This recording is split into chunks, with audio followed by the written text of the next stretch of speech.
नमस्कार, अपना बिहार के इस बुलेटिन में आपका बहुत स्वागत है। मैं हूं आपके साथ विभा उपाध्याय। कोरोना बंदी के दौर में यदि कोई सबसे ज्यादा परेशान है तो वो है मजदूर।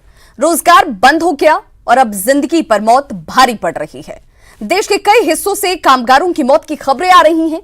यूपी के औराई में भी आज भीषण सड़क हादसे में 24 मजदूरों की मौत हो गई।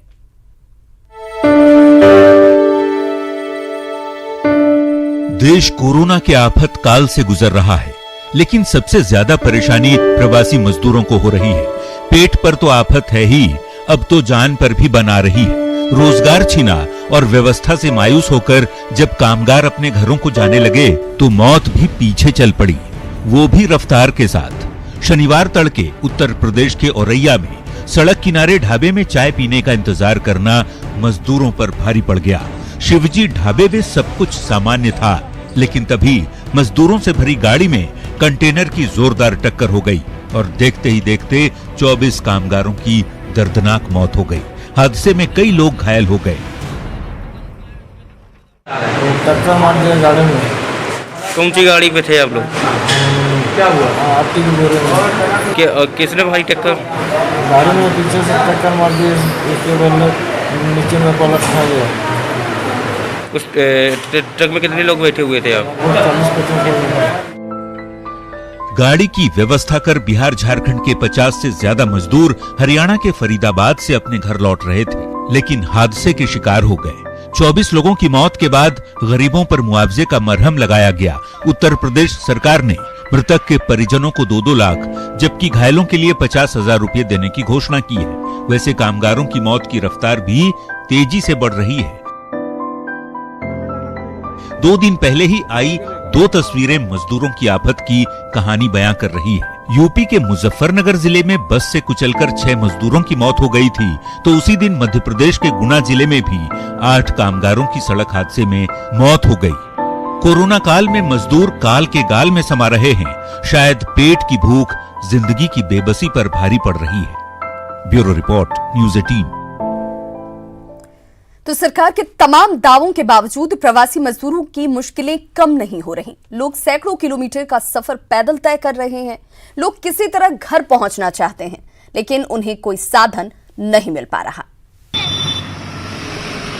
देखिए, एक परिवार है जो राजस्थान से ट्रक पे सवार होकर बिहार पहुंचा है। बिहार के बॉर्डर पे तो इसे पहुंचा दिया गया और राजधानी पटना भी ला दिया गया, लेकिन अब इन्हें मुंगेर जाना है।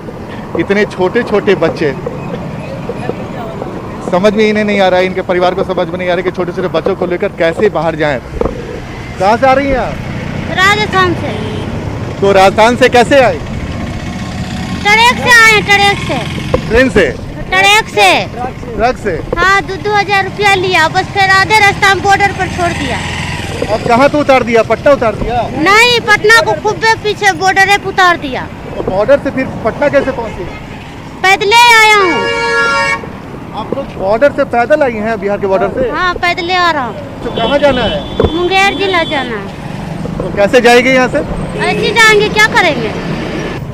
देखिए, छोटे छोटे बच्चे, इन्हें समझ में नहीं आ रहा कि कैसे अपने घर जाएंगे। इन्हें मुंगेर जाना है।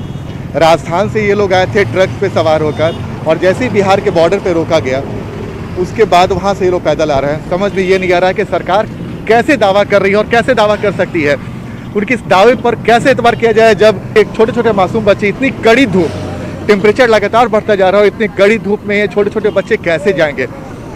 समझ में ही नहीं आ रहा है कि सरकार क्या दावा कर रही है, उसके दावे में हकीकत क्या है। ये तस्वीर न्यूज़ 18 दिखाने की कोशिश कर रहा है। जब कभी ये परिवार थकता है, रुक जाता है और उसके बाद फिर हिम्मत करके आगे बढ़ता है, तो ये तस्वीर है।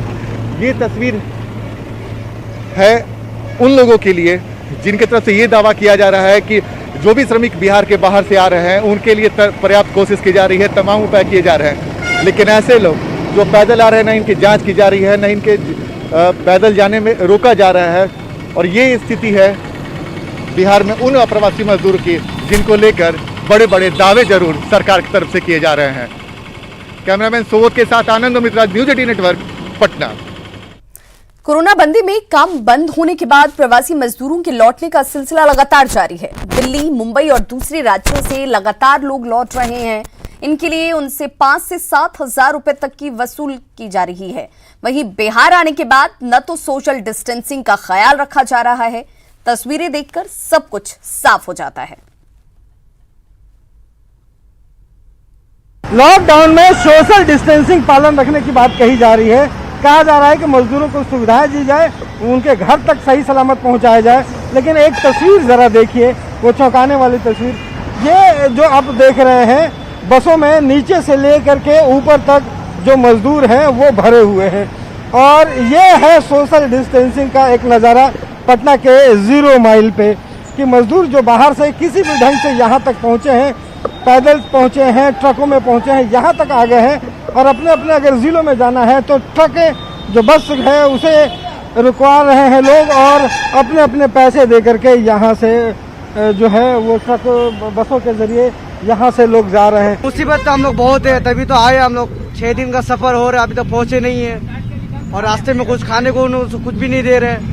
ऐसा बहुत मुसीबत है, तभी तो आ रहे गाँव। ये देखिए जरा ये तस्वीर कि जो लोग हैं वो कैसे गाड़ियों में भर करके मुंबई से आ रहे हैं। एक एक आदमी 5-5 हजार रुपये दे रहा है, और बिल्कुल भीड़ में जो है वो घुसा करके लाया जा रहा है। यहाँ से किशनगंज तक जाएंगे। ये तस्वीर जो है यहाँ पे हाईवे पे आम हो गई है। ज़रूरत इस बात की है कि न इन्हें लोगों को सही सलामत वहाँ तक पहुँचाया जाए। इनकी न कोई स्क्रीनिंग हुई है, न यहाँ से उन्हें क्वारंटाइन सेंटर भेजा जाएगा। ये किसी सूची में शामिल नहीं है। कैमरा पर्सन मनोज के साथ रवि एस नारायण, न्यूज़ 18 पटना। तो पूर्णिया में दूसरे राज्यों से लगातार प्रवासी मजदूर हजारों किलोमीटर पैदल चलकर पहुंच रहे हैं। उत्तर प्रदेश के गोरखपुर से 17 मजदूर चले हैं, जिनमें कई बच्चे और महिलाएं भी शामिल हैं। सभी मजदूर गोरखपुर में चीनी मिल में काम कर रहे थे, लेकिन मिल बंद होने के बाद अब ये बेरोजगार थे। जायजा लिया हमारे पूर्णिया संवाददाता कुमार प्रवीण ने। कोरोना महामारी में प्रवासी मजदूरों के समक्ष बड़ी परेशानी हो गई है, लिहाजा सैकड़ों हजारों की संख्या में मजदूर हजारों किलोमीटर पैदल चलकर अपने वतन पहुंच रहे हैं। हमारे साथ ये लोग हैं जो कि 17 आदमी हैं। ये लोग गोरखपुर से पैदल चलकर यहाँ पूर्णिया पहुंचे हैं। आइए हम बात करते हैं इन लोगों से कि कैसे पहुंचे और क्या समस्याएं हो रही है। अरे कहाँ से आए हैं आप लोग? गोरखपुर से। कैसे आए यहाँ पर? पैर से पैदल ही आए हैं? हाँ। बच्चा को लेके आए हैं? बच्चा को लेके गोदी में ही लेके आए हैं? गोदी में लेके। कुछ रास्ते में मिला खाने पीने के लिए? मिला नहीं, मिला तो चीरा मिला है जगह जगह में। कहाँ पे मिला चूड़ा? बहुत दूर में। तो वहाँ से पैदल ही आया है? पैदल में आया। क्या नाम हुआ आपका? मीनू दास। कहाँ जाना है? बंगाल। आप बताइए कहाँ से आए हैं? सर हम गोरखपुर चीनी मिल में काम कर रहा है। वहाँ से कोई सुযোগ सुविधा नहीं था, लेकिन हमारा जो यूपी में जब आया था वहाँ पे कुछ खाना पीना दे रहा था, कुछ खाना खा के पैदल आ रहा था। लेकिन बिहार में जब घुसा है वहाँ पे कुछ सुযোগ व्यवस्था नहीं मिला है। अभी पैदल हम लोग आ रहे हैं, बच्चा लोग है, लेडीज लोग है, ये सब लेके जा रहा है। थोड़ा मदद मांग रहा है, मदद भी नहीं कर रहा है कोई। बोल रहा है जो जहाँ पे खड़ा हो रहा है पानी भी पीने मांगता है, पानी भी पीने नहीं देता है। बोलता है आगे जाओ, ये जाओ, घर जाओ, यही बोल के हम लोग चल दिया पैदल। कितना किलोमीटर पैदल चल के आए हैं आप लोग? हम लोग 500 से ऊपर होगा। अच्छा, अभी कहाँ जाना है आप लोग? हम लोग जाएगा वेस्ट बंगाल, दक्षिण दिनाजपुर डिस्ट्रिक्ट। क्या नाम हुआ आपका? निखिल तमली। गाँव कौन सा है? गाँव गंगारामपुर। 17 मजदूर हैं जो गोरखपुर से पैदल चलकर पहुंचे हैं यहाँ पे, और इन्हें अभी और 200 किलोमीटर आगे जाना है।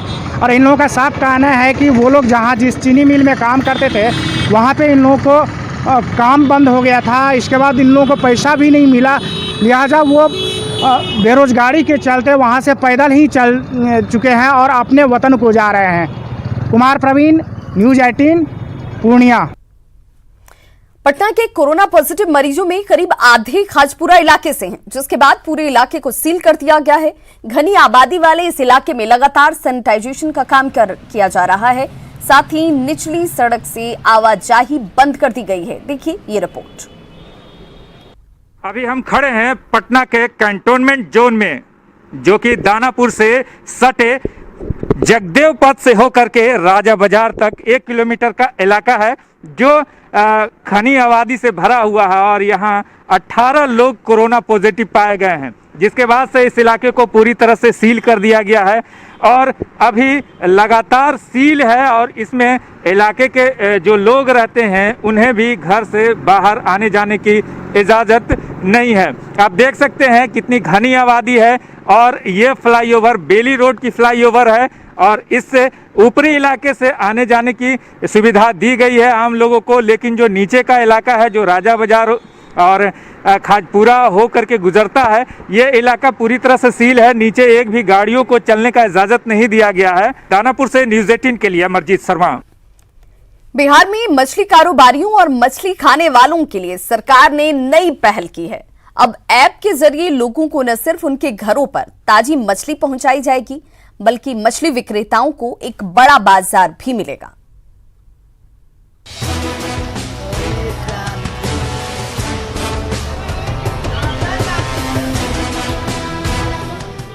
भूल जाइए वो कहावत जब बेवजह भीड़ और शोरगुल पर लोग कहा करते थे क्या मछली बाजार बना रखा है, क्योंकि अब मछली बाजार का कॉन्सेप्ट बदलने वाला है और बाजार की जगह सीधे आपके घर पर मछली पहुंचने वाली है।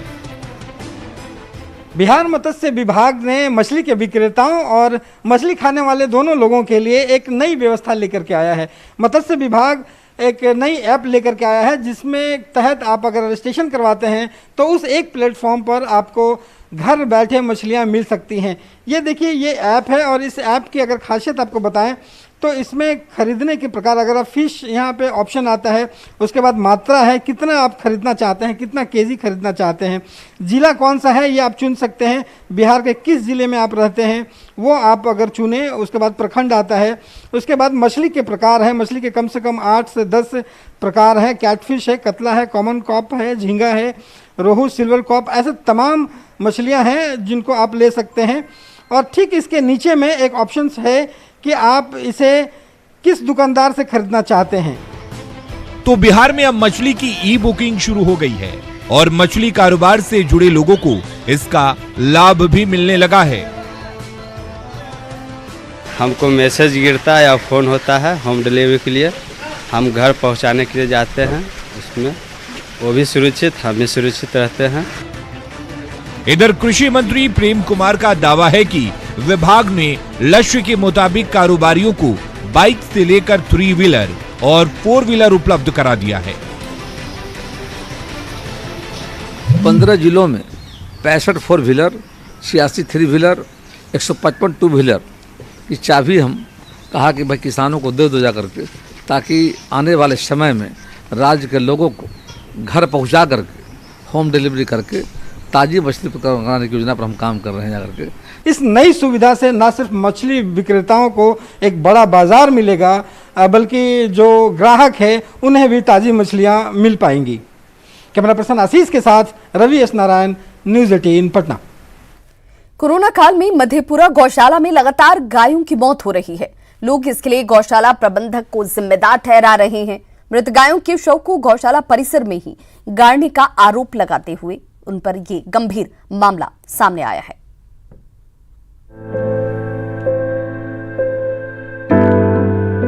कोरोना संकट के बीच मधेपुरा गौशाला गायों के लिए कब्रिस्तान बनता जा रहा है।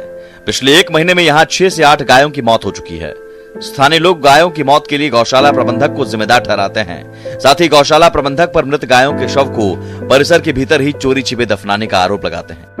गाय को मरने के बाद जहां गाय खड़ी है उसके बगल में आप उसको दफनाते हैं, ये अन्याय नहीं है, ये अपराध है, ये अपराध है, अपराध है।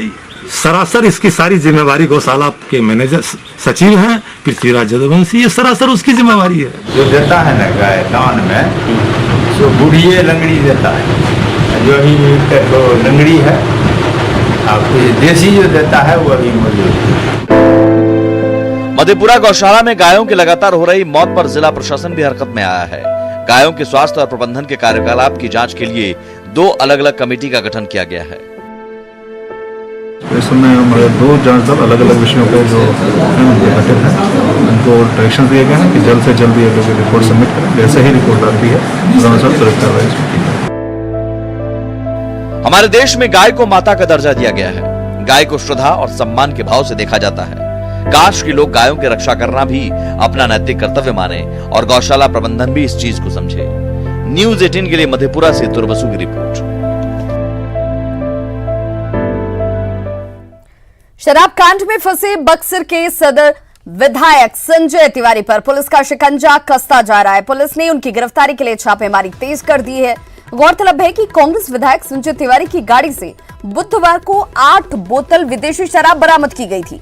इस मामले में 7 लोगों के खिलाफ एफआईआर दर्ज किया गया है और विधायक की गाड़ी जब्त करने के साथ ही 4 लोगों की गिरफ्तारी भी हो चुकी है। पुलिस इसको साइंटिफिक तरीके से जांच कर रही है और सारे एंगल पे अलग अलग तरीके से जांच किया जा रहा है। मैनुअल और टेक्निकल दोनों सबूत इकट्ठे किए जा रहे हैं। जो बाकी बचे लोग हैं उन लोगों के ऊपर भी कार्रवाई की जा रही है। पूर्णिया में जिला कृषि पदाधिकारी और जिले के खुदरा उर्वरक बीज विक्रेताओं में ठन गई है। एक तरफ जहां जिला कृषि पदाधिकारी ने खुदरा उर्वरक बीज विक्रेता संघ के प्रदेश अध्यक्ष निरंजन कुशवाहा समेत 7 लोगों के खिलाफ सरकारी काम में बाधा डालने और मारपीट का मामला दर्ज करा दिया है। उनके लाइसेंस को रद्द करने की कार्रवाई शुरू कर दी गई है। वहीं विरोध में जिले के खुदरा उर्वरक बीज कीटनाशक विक्रेता संघ ने बेमियादी हड़ताल शुरू कर दी है। पदाधिकारी का तबादला नहीं होता और जब तक इन पे कार्रवाई नहीं होता है और हम लोग पर जो केस मुकदमा किया गया है गलत तरीके से, उस मुकदमा को जब तक वापस नहीं लिया जाएगा ये बंद रहेगा।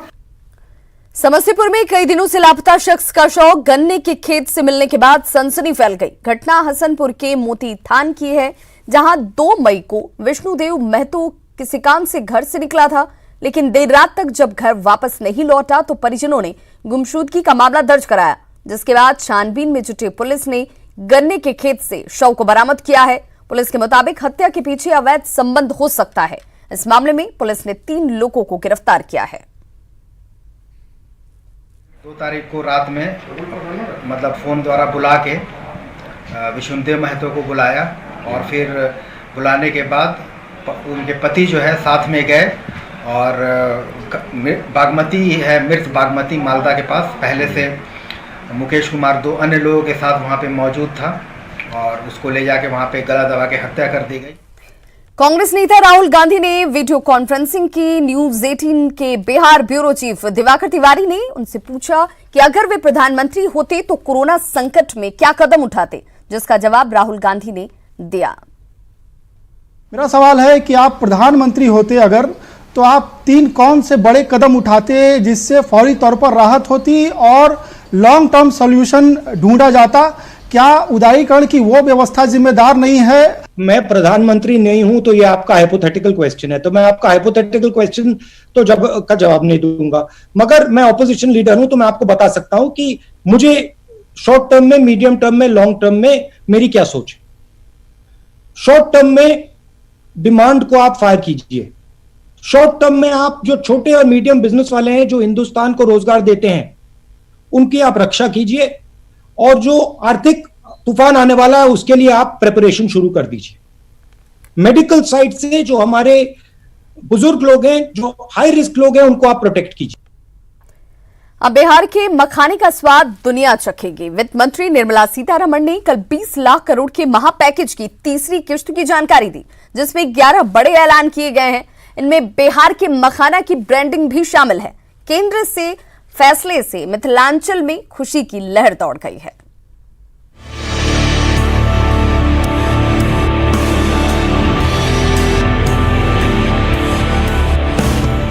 सेहत से भरपूर बिहार का मखाना अब ग्लोबल होने को तैयार है।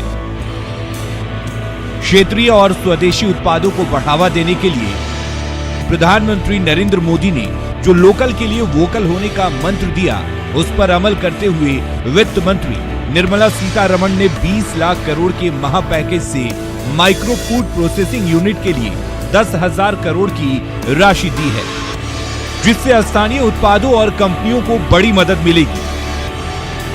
और इसमें बिहार के मखाना की ब्रांडिंग को टॉप में रखा गया है। Let us say if it is Bihar, Makhana is considered to be one of the very nutritious food without any calorie concerns. One can always use it as a snack. And therefore in Bihar the cluster would aim at Makhana cluster. गौरतलब है कि दुनिया भर के 80% मखाने का उत्पादन सिर्फ बिहार में होता है। मधुबनी, दरभंगा, समस्तीपुर, सुपौल, अररिया, सहरसा और कटिहार में सबसे ज्यादा खेती होती है और इसको बढ़ावा देने के लिए एक क्लस्टर बनाया जाएगा। साथ ही वित्त मंत्री ने कृषि इंफ्रास्ट्रक्चर के लिए 1 लाख करोड़ और पशुपालन के लिए 15,000 करोड़ की राशि दी है, जिससे मखाना के साथ ही बिहार के कतरनी चावल, मधुमक्खी पालन, फिशरीज को भी बढ़ावा मिलेगा। तो हर राज्य का जो ऐसे लोकल स्थानीय जो उत्पाद है उसको एक अंतर्राष्ट्रीय बाजार देने के लिए, उसको प्रोत्साहित करने के लिए 10,000 करोड़ रुपए का प्रावधान किया गया है। अपने प्रधानमंत्री श्री नरेंद्र भाई मोदी जी, अपने वित्त मंत्री श्रीमती सीतारमण जी एवं वित्त राज्य मंत्री श्री अनुराग ठाकुर जी को समस्त मिथिलावासी के तरफ से बधाई धन्यवाद देना चाहूंगा। उत्तर बिहार में मखाना की खेती होती है, वहीं पर आम है, केला है, लीची है जाकर के, कहीं पर हल्दी है, कहीं ओल है जाकर के। मैं देख रहा हूँ कि बिहार में और बड़े पैमाने पर हर जिलों के अलग अलग फसलें जाकर के। पिछले साल 3 मार्च को पटना में संकल्प रैली के मंच पर जब पीएम मोदी के स्वागत में उन्हें मखाना की माला पहनाई गई थी तो किसी ने सोचा भी नहीं था कि संकट के सबसे बड़े दौर में मिथिलांचल के लोगों का ऋण उतारने के लिए प्रधानमंत्री इस सम्मान के लिए इतनी बड़ी सौगात दे देंगे। अब बिहार का गौरव बढ़ाने वाले मखाना की खूबियों को जान लेते हैं। अमीनो एसिड से भरपूर मखाना इम्यूनिटी सिस्टम मजबूत करता है। इसमें दूध और अंडे के मुकाबले ज्यादा प्रोटीन पाया जाता है। इसमें चावल, गेहूं, सोयाबीन के मुकाबले ज्यादा पोषक तत्व हैं। मखाना एक मजबूत हेल्थ कवच है जो कई बीमारियों से लड़ने में मददगार है। हार्ट अटैक से लड़ने में मददगार है। हड्डियों और जोड़ों के दर्द में भी काफी आराम होता है। रात को दूध में मखाना मिलाकर खाने से तनाव भी कम होता है। Bureau report, news 18। कोविड-19 के वैश्विक संकट के बीच भारत में शुक्रवार 15 मई को ऐतिहासिक रिकॉर्ड बनाया गया। विश्व भर के बड़े बड़े देश जब लॉकडाउन में हैं, तब भारत में पहली बार ऑनलाइन नेशनल वुशु चैंपियनशिप का आयोजन किया गया। पूरे विश्व में यह पहला मामला है जब वुशु का नेशनल चैंपियनशिप ऑनलाइन आयोजित किया गया हो। केंद्रीय खेल मंत्रालय और इंडियन ओलंपिक एसोसिएशन की देखरेख में इस चैंपियनशिप का आयोजन वुशु एसोसिएशन ऑफ इंडिया ने किया है। 15 मई से 18 मई तक चलने वाले चैंपियनशिप का उद्घाटन केंद्रीय खेल मंत्री किरण रिजिजू ने किया। लेकर 18 तक करवाई जा रही है और ये भारत का पूरे विश्व में एक पहला ये आयोजन है जो ऑनलाइन खेल की प्रतियोगिता हो रही है, जिसमें बच्चे न स्टेडियम में जा रहे हैं न कहीं और जा रहे हैं और अपने घर से ही इस प्रतियोगिता में हिस्सा ले रहे हैं। मैं आप सबको बधाई देना चाहता हूं कि इस लॉकडाउन के समय सबसे पहले भारत में खेल का राष्ट्रीय स्तर पर ऑनलाइन नेशनल चैंपियनशिप वुशु वाला ने ऑर्गेनाइज करने में कामयाब हुआ है और मुझे इसमें जुड़ने के लिए आप लोग ने बुलाया। मैं उत्साहित हूं। तो खबरों का सिलसिला लगातार जारी। आप देखते रहिए न्यूज़ 18 बिहार झारखंड। घर पर रहें, सुरक्षित रहें और सोशल डिस्टेंसिंग का पालन जरूर करें।